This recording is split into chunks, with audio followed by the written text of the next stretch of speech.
नमस्कार। पश्चिम बंगाल के चुनाव जैसे जैसे नजदीक आ रहे हैं, राजनीति भी गर्माती जा रही है, लेकिन एक सवाल सबके जहन में जरूर खड़ा होता है और वो है कि पश्चिम बंगाल में सत्ता में लंबे समय तक बने रहने का ट्रेंड आखिर क्यों है। क्योंकि हम अगर आंकड़ों की थोड़े से बात करें तो अगर कांग्रेस की सरकार की बात करें तो वो 17 सालों तक रही। फिर सबसे ज्यादा जो रिकॉर्ड बनाया ज्योति बसु की सरकार ने, लेफ्ट की सरकार ने 34 सालों तक वो सरकार में रहे और उसके बाद करीब करीब 15 साल ममता बनर्जी की सरकार पूरे करने जा रही है। ऐसे में क्या वजह है कि लोग जल्दी से यहाँ पर सत्ता में बदलाव नहीं चाहते हैं? क्या ये विपक्ष की कमजोरी भी इसे कहा जा सकता है या कुछ और? दोनों खास मेहमान मेरे साथ बने हुए हैं। मेरे साथ महुआ चैटर्जी हैं और मेरे साथ अजीत कुमार झा हैं। महुआ, यही सवाल लेकर मैं आपके पास आ रही हूँ कि क्या वजह है कि पश्चिम बंगाल में लंबे समय तक सरकारें चलती रहती है, लोग बदलते नहीं हैं? ये मुझे जो लगता है ये बहुत मज़ेदार प्रश्न है पहले तो, क्योंकि ये दिमाग में हमेशा घूमता है। हम लोग दिल्ली से राजनीति कवर कर चुके हैं, इतने सारे स्टेट्स में जाते हैं इलेक्शन कवर करने, लेकिन ये यहाँ पश्चिम बंगाल का इतने सालों से कवर कर रहे हैं, लेकिन चेंज होने में बड़ा समय लग जाता है। हम लोगों ने तो पश्चिम बंगाल का कांग्रेस का सरकार जब था, मैं इतनी छोटी थी कि मुझे याद ही नहीं है, और उसके बाद से फिर लेफ्ट का वो 34 साल जिसकी आपने बात की। तो मुझे लगता है कहीं ना कहीं पश्चिम बंगाल में एक्चुअली आप देखेंगे तो प्री इंडिपेंडेंस के समय से वहाँ पे जो फ्रीडम मूवमेंट का जो मिलिटेंट फ्रीडम मूवमेंट, वो भी बंगाल से ही उभरा था। क्योंकि कारण तो आपको सभी मालूम है, क्योंकि वहाँ तो ब्रिटिश सरकार का कैपिटल भी वो था और लोग भी वहीं से, मतलब मूवमेंट सारा वहीं से शुरू हुआ इंडिया का इंडिपेंडेंस का। तो वो पुरानी बात है, लेकिन मेरा कहने का मतलब है, मेरी जो अपनी सोच है, मुझे जो लगता है, क्योंकि मैं खुद भी बंगाली हूँ, मैं कलकत्ता में ही पली बड़ी हूँ, तो उसके हिसाब से मैं जो बता रही हूँ कि मुझे लगता है वहाँ पे बहुत ज़्यादा अपहीवल, जिसको हम कहते हैं इंग्लिश में, उलट पलट बहुत बंगाल के लोग सहे हैं। एक तो मान लीजिए इंडिपेंडेंस से पहले का वो 1911 में जब कैपिटल शिफ्ट हुआ, तब एक उथल पथल हुआ होगा, उसका बारे में हम सिर्फ पढ़े ही हैं हम, तो हमारा कोई फर्स्ट सुना या पढ़ा ही है, बिल्कुल करेक्ट। और उसके बाद आप पोस्ट इंडिपेंडेंस आप देखिए कि पार्टीशन हो गया। पार्टीशन के वजह से बहुत सारे लोग इधर से उधर, उधर से इधर हो गए। तो ये जो वो अपरूटेड लोग, और उनको अपना कहीं बसने में और कहीं अपने आप को बसाने में इतने समय लग गए, और फिर उसके बाद पार्टीशन के बाद फिर 1971 में और लोग जब ईस्ट पाकिस्तान टूट के बांग्लादेश बन गया और करोड़ों में लोग आ गए, तो वहाँ के जो ऑलरेडी रह रहे थे उनके भी खुद के मतलब लोग इधर उधर बिखर गए और लोग उधर आके बस तो आप गए। कह रहे हैं कि इतनी उथल पुथल उन लोगों ने झेल ली कि अब मुझे लगता है कि मुझे लगता है कहीं ना कहीं दिमाग में उनको लगता है कि कम से कम सत्ता में एक, अगर सत्ता ठीक से चल गई, हमारी कुछ भी थोड़ा बहुत देख रहा है तो उसको चलने दीजिए, उसमें एक स्टेबिलिटी रहने दीजिए। कहीं ना कहीं ये दिमाग में काम करता है, ये मुझे लगता है। ठीक है अजीत सर, आपको भी लगता है स्टेबिलिटी, स्थिरता की जो बात की जाती है वो पश्चिम बंगाल के लोगों को पसंद है, या विपक्ष उस तरह से आ ही नहीं पाता अपने मुद्दों को लेकर, जनता के मुद्दों को लेकर, कि वो बदलने का सोचे? नहीं, ये महुआ ने जो कहा मैं उससे अग्री करता हूँ।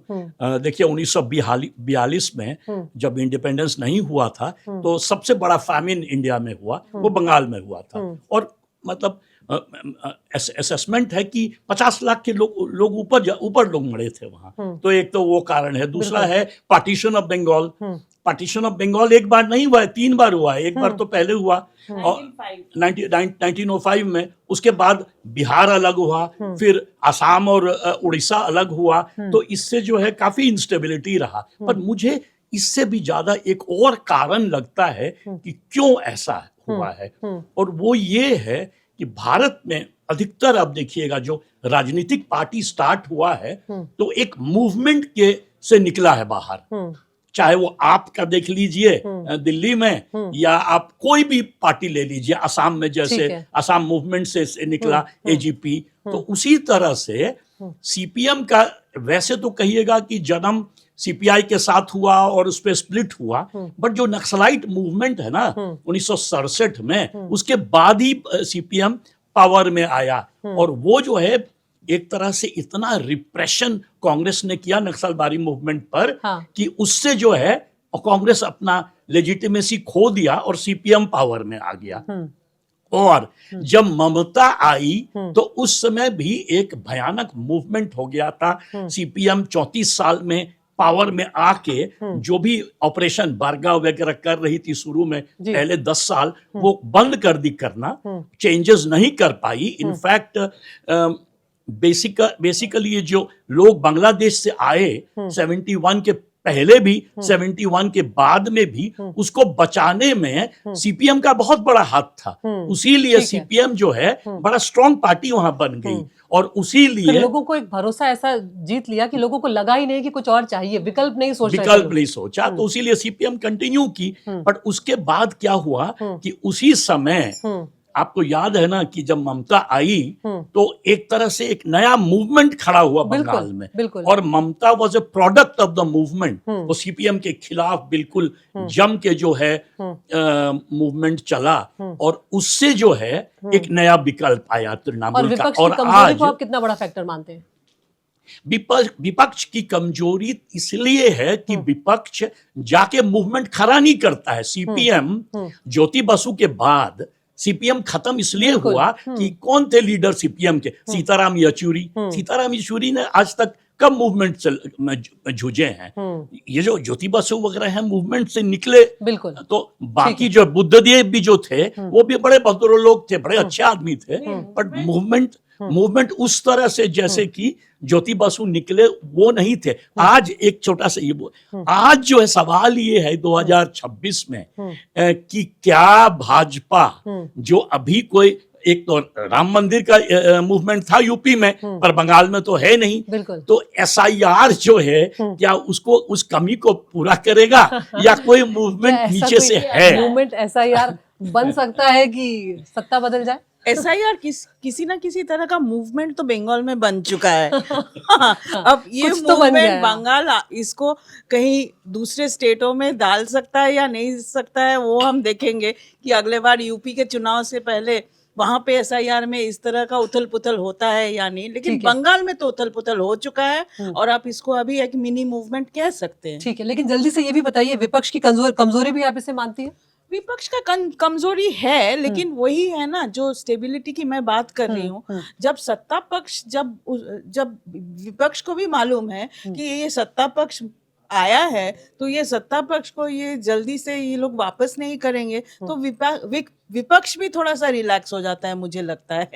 एक चीज और कही जाती है, मतलब लोग इसकी बात का बुरा ना माने, इस बात का जरा सा भी, कि क्या कहीं क्योंकि हर जगह की एक अपनी अलग तासीर होती है, क्या कहीं कुछ लेजीनेस भी है सत्ता बदलने को लेकर बंगालियों में? नहीं, देखिए कंपैरिजन बड़ा अच्छा रहेगा, क्योंकि केरल में भी चुनाव है, बंगाल में भी चुनाव है, दोनों जगह कम्युनिस्ट पार्टीज रहे हैं, और एक ही छोटा सा राज्य में त्रिपुरा में कम्युनिस्ट पार्टी रहा, और वहां भी सीपीएम बहुत दिन तक रूल किया, और वहां भी बंगालियों का संख्या बहुत ज्यादा है। वहां भी रेफ्यूजीज और बंगाली दोनों वहां पर उनका संख्या बहुत ज्यादा है। दूसरा क्या है कि लिटरेसी दोनों का बहुत हाई है। केरल का नंबर 1 है तो बंगाल का जरूर नंबर 2 होगा भारत में। तो अच्छा, तीसरा क्या है कि दोनों जगह इंडस्ट्रियलाइजेशन बहुत अर्ली आया। क्यों? दोनों कोस्टल स्टेट हैं।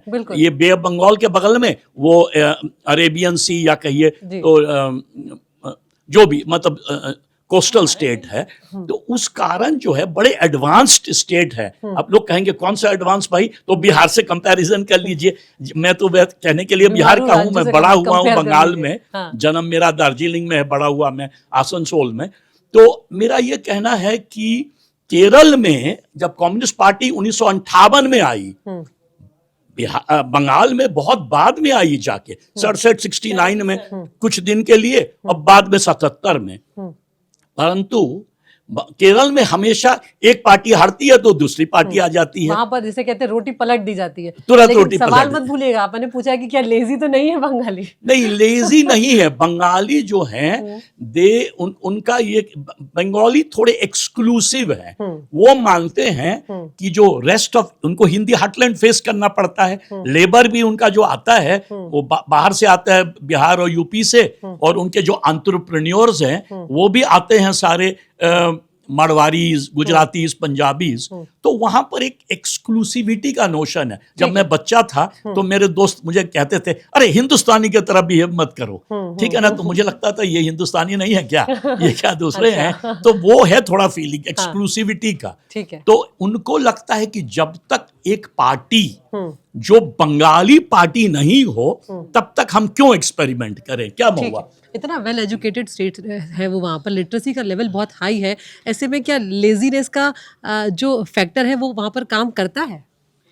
लेजीनेस का फैक्टर तो हम मजाक के लिए बोल सकते हैं, लेकिन लेजी सत्ता बदलने में नहीं है। पॉलिटिक्स के बारे में, राजनीति के बारे में बंगाली का कोई लेजीनेस नहीं है।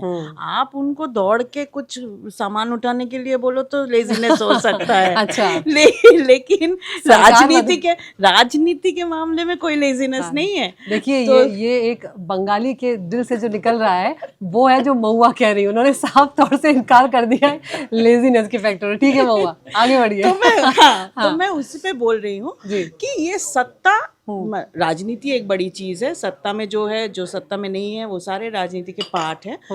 तो सत्ता को लेके चिंतन हमेशा लोगों में वहाँ चलता रहता है। आप कोई भी चाय की दुकान में चले जाइए, आप कोई भी टैक्सी में बैठ जाइए, आप पैदल चलते रहिए, आपको हमेशा कई राजनीति की बातें करने के लिए लोग मिल जाएंगे, बातें सुनने के लिए लोग मिल जाएंगे।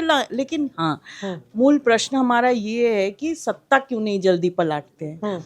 तो मुझे लगता है कि जो लोग, ये अजीत ने एक बहुत अच्छी बात कही कि पार्टियां जो वहाँ पे आई हैं, राज की हैं, तो लंबा राज की है, तो उन लोगों को ना कोई मूवमेंट के वजह से आया है उन लोगों ने। छोटा सा सवाल पूछ रहा हूं तो ये तुमसे, मूवमेंट, सवाल ये है कि जब ये ममता दीदी आई तो उस समय के मूवमेंट के बारे में थोड़ा हमारा ऑडियंस को बता दो। सिंगूर और नंदीग्राम, ये दो, पहले सिंगूर हुआ और फिर नंदीग्राम। तो शायद अगर सिर्फ सिंगूर होके वो रह जाता तो शायद वो बुद्धदेव भट्टाचार्य का चीफ मिनिस्टर थे, लेफ्ट फ्रंट गवर्नमेंट, शायद वो संभाल लेते, क्योंकि उनके पास भी उस समय लोग थे करने के लिए। लेकिन तुरंत 2-3 महीने के अंदर जब नंदीग्राम हो गया तो फिर संभालना मुश्किल हो गया। और उसी का फायदा, ये मैंने